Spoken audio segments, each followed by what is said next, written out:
Have you ever missed the perfect shot because your camera shook at the last second? We've all been there and it hurts. Getting perfectly sharp photos is not about having a very steady hand. It's about having the right tripod. But how do you choose one which is at the same time rock solid and light enough to carry around? Stick around and I'll show you how to pick your three-legged friend so that you will never miss that perfect shot anymore.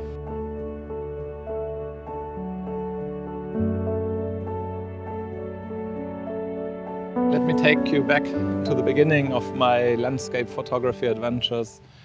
Everything looked amazing. I loved the mountains. I was just really excited about taking pictures of everything. I was taking pictures of the mountains, of lakes, reflections, you name it. I probably took a picture of it. Everything looked stunning on my camera's tiny screen.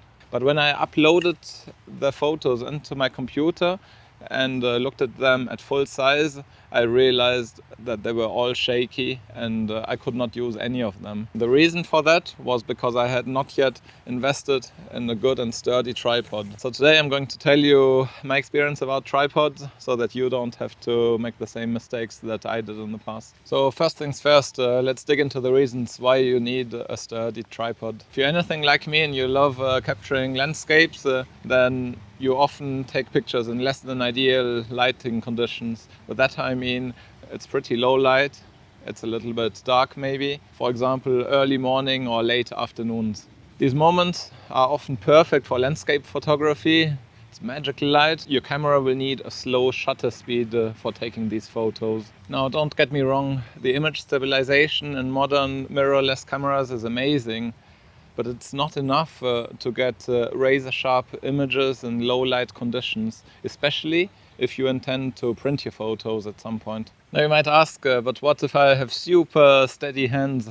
At slow shutter speeds, it's virtually impossible to eliminate all camera shake. Look, even if you think that you've got the steadiest hands in the planet and you've got like the brain of a surgeon, unfortunately, physics is not on your side. Even with extremely steady hands, it's almost impossible to avoid any sort of movement in your image.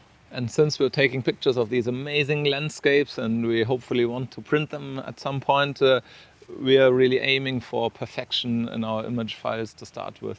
Alright, so we agree that we need a tripod. But now we need to discuss a little bit what kind of tripod would be good for you. You can get light tripods, heavier tripods, and the advantage of the light tripods really is that they're great for hiking or for skiing, that kind of thing. So if you're out and you have to carry your gear, that will be much better for you. The problem is that the lighter tripods are not always as stable as a heavier tripod, which will be super stable, so it's ideal for taking these tack-sharp photos. But the problem is that it's a real pain to carry them around for more than a few minutes. Then let's talk about the tripod head quickly. There are some tripods where the tripod head is included. Like for example here, I'm filming on this very cheap Amazon Basics tripod because I don't want to buy two of these carbon fiber tripods. So there the head is included and that's pretty useful. On the other side, you can get these separate tripod heads, which is like on my tripod here. Let's see if I can show you quickly.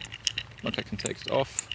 So with these slightly more expensive tripods, you get only the tripod usually, and then you get yourself a separate tripod head like this, and then you put it on like this. The advantage is that it's usually more sturdy, and you can choose what kind of tripod head you exactly want.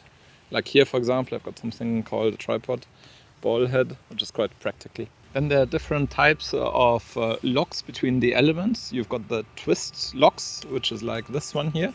You turn it and then you pull it out like this. So next up, let's talk about the different types of the leg locks. You get these twist locks like this one here. See, where you turn it and then the tripod leg comes in and out. Twist it again and then it's closed.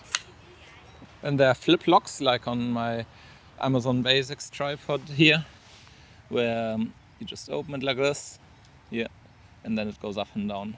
Then you close it again. Then let's talk a little bit about the materials that you can get for your tripod. You can get aluminium, or aluminum, I think you say in the USA, which is quite sturdy but also a little bit heavier. And then there's carbon fiber, obviously, which is much lighter but also quite a bit more expensive. So this one, for example, the Schizo tripod, is made of carbon fiber, so that makes it really light. And then you can also get plastic legs, like again my cheap Amazon tripod that I just showed you before, that's plastic.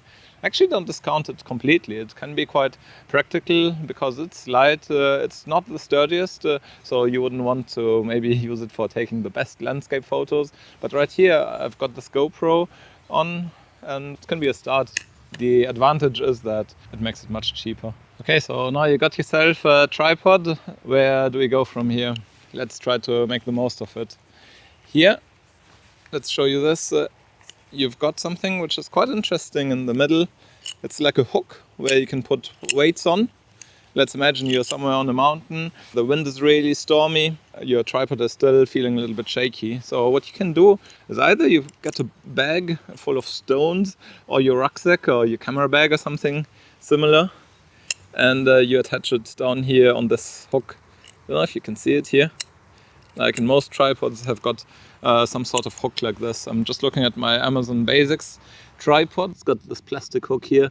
I'm not entirely sure I would want to hang something super heavy from that, but it's better than nothing. At least you see that you've got this hook to make things a little bit more stable. So you probably noticed when I showed you this hook here that we've got this thing here in the middle. Let's call it a center column, and it's used mainly, let's say that you want to have a little bit more reach, so you untwist the top of your tripod here, and then this comes out. That's called the center column.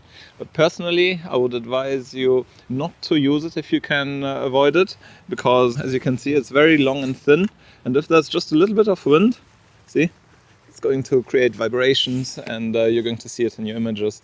So me, usually, I try to just leave it locked like this. But there's another use case where the center column can be quite useful.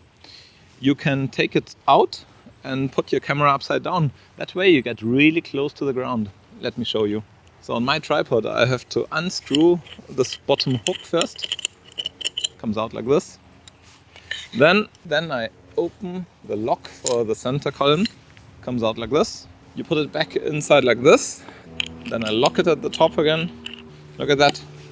And then you can put your camera upside down if you want to go really low to the ground and take a picture of a flower or something like that. That would be really hard to do otherwise if you wanted to just splay out your legs, because you've got the column in the middle, because you've got the center column in the middle. Okay, so let's get this back up. So how do you splay the legs? At the top of most tripods you've got some sort of lock like this. You pull it out, and then you can make them go out more or less like this. Do this with all the sides, and you get the idea. So that way, by splaying the legs of the tripod, you can adjust the height or get like a more creative angle. It's also practical sometimes when you're on a mountain or on a hill where the ground is not flat. So you want to adjust the different legs, the different angle, so that you can get your tripod to be stable and not just fall over. So sometimes you need one leg to be like at this angle, and then you need another angle on this other leg like this, for example, to put it up on the hill. And of course, a tripod is also practical for carrying your camera. So how often should you carry your tripod with you in the mountains? Well, I would say it really depends on your style of shooting. If you are mostly out in the bright daylight when everything is really bright and there's a lot of sun, then you don't need to worry too much about getting shaky photos. So you might get away with not using a tripod. And I have to admit that I'm not such a huge fan of tripods in general. I quite like to be free. I ski a lot, I do a lot of hiking, so using a tripod every single time is just not so practical. But on other times, when we take our time and we're there, let's say for sunrise or sunset, and we really want to capture the perfect landscape photo, then in these cases, absolutely, a tripod is really good. But what I would suggest that you do before putting the tripod up is that you just take your camera, you walk around, you try out different focal lengths, different compositions, and once you think that you found the perfect photo, you remember where it is, and then you get your tripod out of your bag.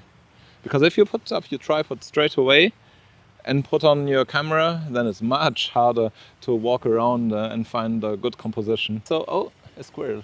I mentioned earlier that you need a sturdy tripod to take tack-sharp pictures. So have a look at this next video, where I could not have had any of this amazing experience if I had not had this sturdy tripod.